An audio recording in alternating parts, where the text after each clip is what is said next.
Hello students, in the lesson the fundamental unit of life we are discussing about the organelles of the cells. So in the previous session we have seen some of the organelles. So that may be the nucleus or it may be the other organelles. So here in this session let us see about the mitochondria.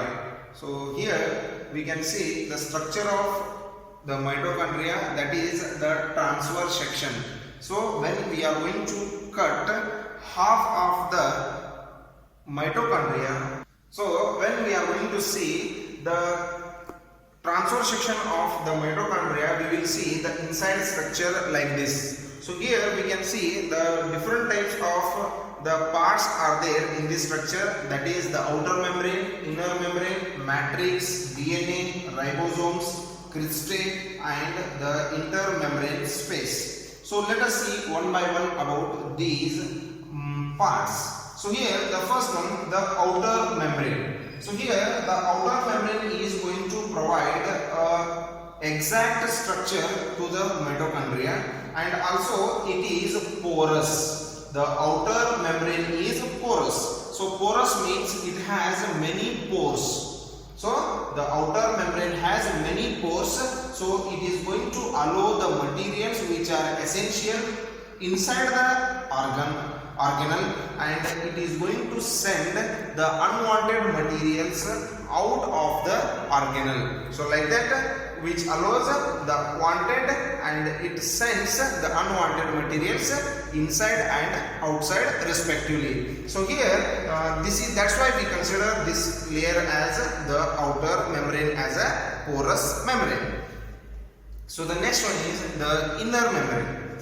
So here this is the actual difference. Outer membrane provides the exact structure and the inner membrane is separated by the intermembrane space. The outer membrane and inner membrane, these are separated by the intermembrane space. So here the inner membrane has many folds. So we can see so many folds are there in this structure.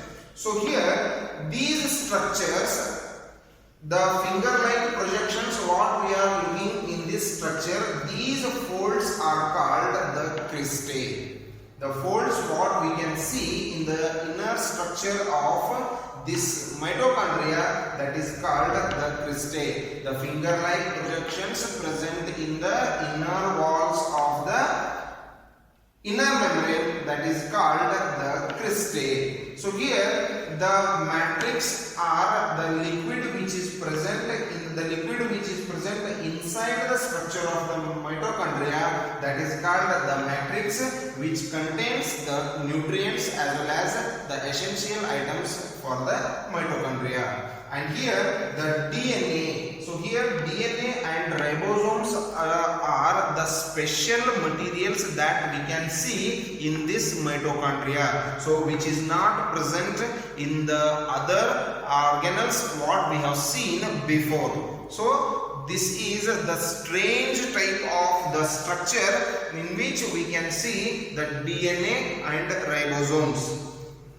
So the DNA means deoxyribonucleic acid and ribosomes, though which are called the protein factories. So this is the DNA and ribosomes. So here we can see this is actually the structure of the mitochondria. So here the main function, depending upon the main function of this mitochondria, we are going to consider this one as the powerhouse of the cell. So mitochondria is considered as the powerhouse of the cell because it is going to produce the energy that is required for the cellular work. So whatever the cells are going to do their work, it needs the energy.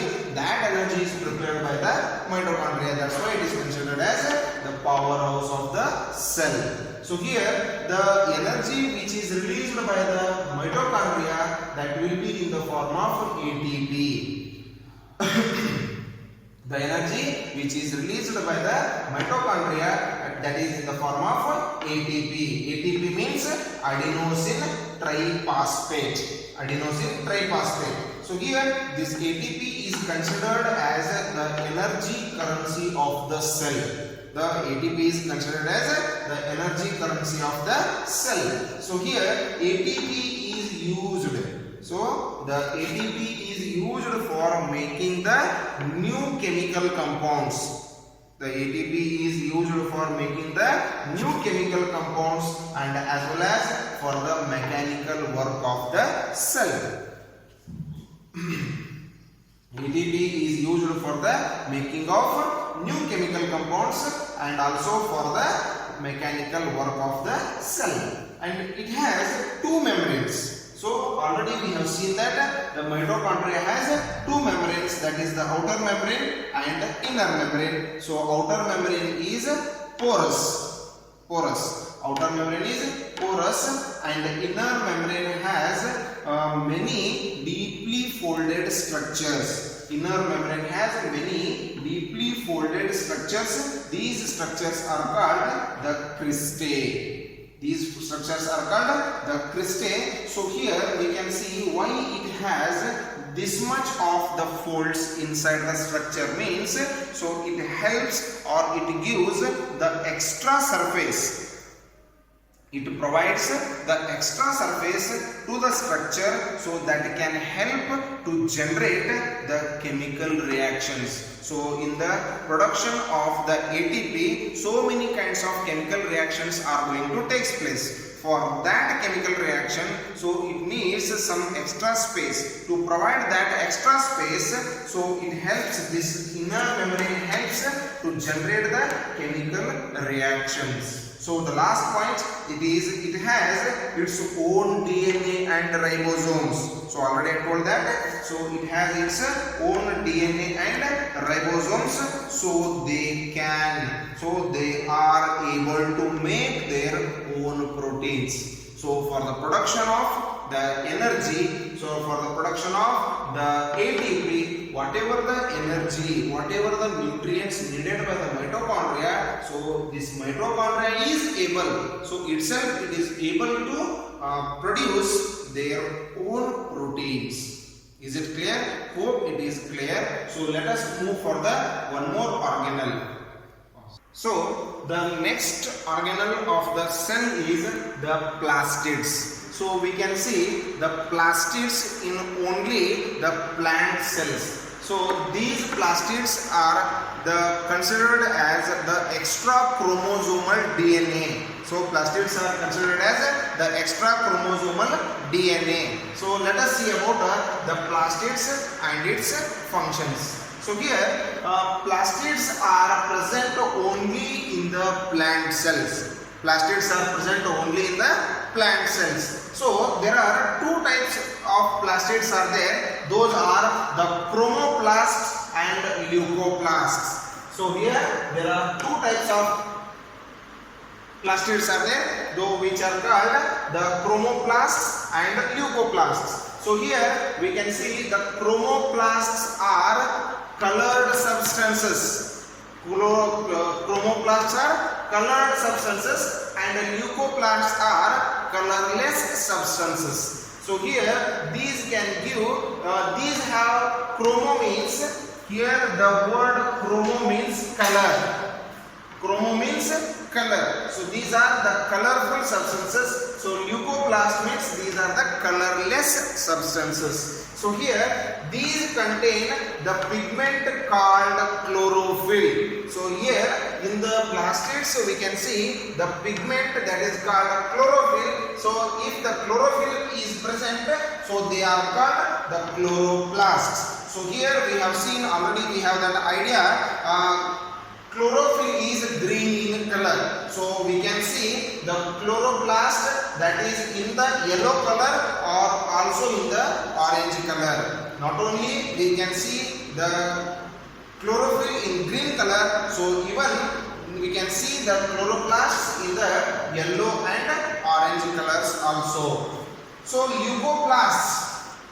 So this one, the leucoplasts helps in the storage of starch oils and protein granules, means protein molecules. So leucoplasts helps in the storage of starch, oils and protein granules. So plastids are similar with the mitochondria in structure. So whatever the structure we have seen before in the mitochondria, so the structure of these plastids are little similar to the mitochondria. So plastids also have their own DNA and ribosomes. So here we can see the plastids have their own DNA as well as the ribosomes. So this is about the plastids. So these are the regarding points that you can clear one more time by seeing again and again about the plastids. So let us move to the last organelle of this lesson, that is the vacuoles. The last organelle of this lesson, that is the vacuoles. Here these are the storage sacs of the cells. The vacuoles are, already we have seen the structure of vacuoles in the plant cell as well as in the animal cell. So this is the nucleus, and we can see like this in the previous sessions I have drawn already the cells diagrams. So in that one we can see the large structure which is present in the cell, that is the vacuole. So it helps in the storage of the materials. So that's why this is considered as the storage sacs of the cells. So these stores the required materials for the cells. Whatever the materials required for the cells, it is going to store. And these are large in the plant cells. So the vacuoles are large in the plant cells and small in the animal cells. So these are large in plant cells and small in animal cells. So in the plant cells they occupy up to 50 to 90% of the 90% of the space in some plants. So the vacuole is going to occupy 50 to 90% of the space, means it is very larger in the plant cells. So these provides the rigidity to the plant cells. So already you know that what you mean by rigidity. So that rigidness is provided by this vacuoles to the plant cells. So it helps in the storage of the materials like amino acids, sugars, the carbohydrates, some proteins and also even some organic chemicals. So the vacuoles are going to store the amino acids, sugars, carbohydrates, proteins and even some organic chemicals.